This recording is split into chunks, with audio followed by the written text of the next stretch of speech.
என் மீது அன்பு கொள்பவர் மீது தந்தையும் அன்பு கொள்வார். யோவான் 14:21. அன்புமிக்க சகோதர சகோதரிகளே, இணையில்லா இறை அன்பை அனுபவிக்க நாம் அழைக்கப்படுகிறோம். வளமற்ற பால நிலத்தில் பட்டமளம் தளிர்க்க முடியாது.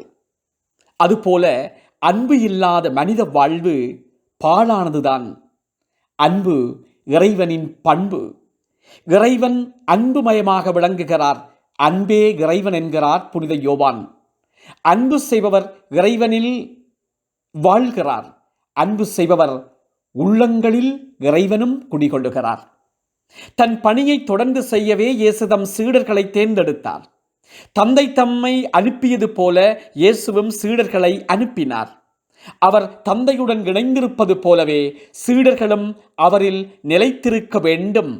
அவர் தந்தையின் வார்த்தைகளுக்கு கீழ்ப்படிவது போலவே அவர்களும் அவரது வார்த்தைக்கு கீழ்ப்படிய வேண்டும். இங்கு கீழ்ப்படிதல் என்பது ஒரு அன்பின் வெளிப்பாடு, அன்பின் உரைகள்.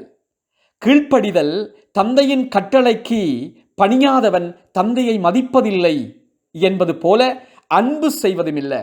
நாம் இயேசுவின் அன்பையும் தந்தையின் அரவணைப்பையும் பெற வேண்டுமானால் இறைவனின் வார்த்தைக்கு செவிசாய்க்க வேண்டும், அதன்படி நடக்க வேண்டும். எனக்கு அன்பு செய்தால் என் வார்த்தைகளை கேட்பான். என் தந்தையும் அவன் மேல் அன்பு கூர்வார். நாங்களும் அவனிடம் வந்து குடிகொள்வோம். என்னை அன்பு செய்யாதவன் என் வார்த்தைகளை கேட்பதில்லை என்ற இயேசுவின் வாக்கு நம் இதயத்தில் ஆழமாய் பதிய வேண்டும். இவ்விதம் கிறிஸ்துவுக்கும் அவருடைய சீடர்களுக்கும் இடையே ஒருவருக்கொருவர் உறவு இருக்க தேவைப்பட்டது அன்பு. அதே அன்பை இன்று நாம் கொண்டு வாழ்ந்தால் இறைவனோடு என்றும் நட்பு கொண்டு வாழ முடியும். சிந்தித்தவர்களாக இன்றைய நாளுக்குள்ளே செல்லுவோம். மன்றாடுவோமாக.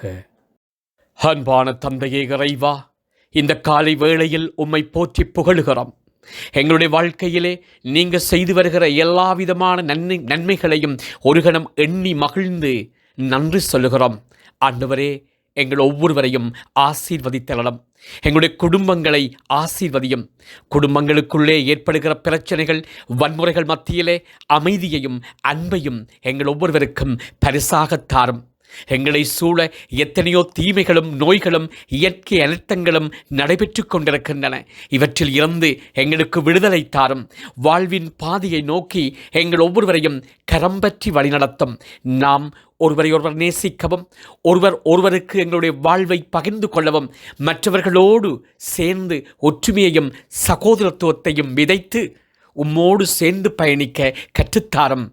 நல்ல தந்தையே, ஆமேன். ஆமேன்.